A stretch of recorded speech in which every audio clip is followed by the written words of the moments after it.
نماز کے ترجمے پہ غور کریں۔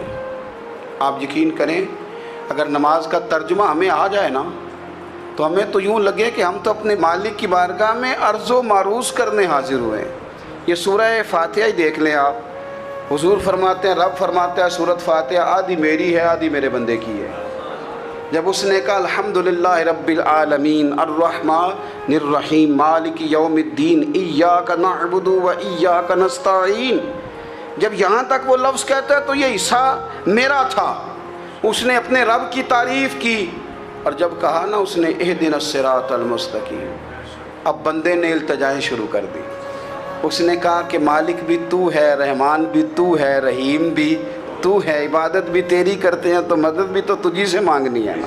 اب مہربانی فرمانا اہدنا الصراط المستقیم، ہمیں سیدھا راستہ دکھا دے، صراط الذین انعمت علیہم، ان لوگوں کا راستہ دکھانا جن پر تو نے انعام کیا ہے، غیر المغضوب علیہم ولا الضالین، ان کے راستے پہ نہ چلانا جن پر تیرا غضب ہوا، جو گمراہ ہو گئے ان کے راستے۔ تو نماز میں جب ترجمے پر آپ کا غور ہوتا ہے تو آپ کا تو دل خود بخود لگ جاتا ہے، شوق بڑھ جاتا ہے آپ کا۔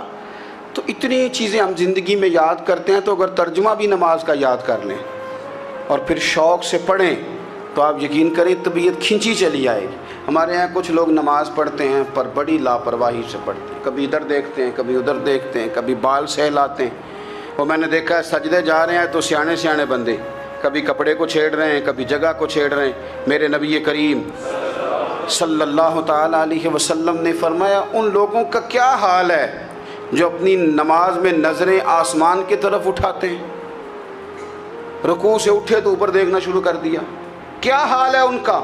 اور پھر حضور نے ایک موقع پر تو سختی فرمایا جو نماز پڑھتے اپنی نظریں آسمان کی طرف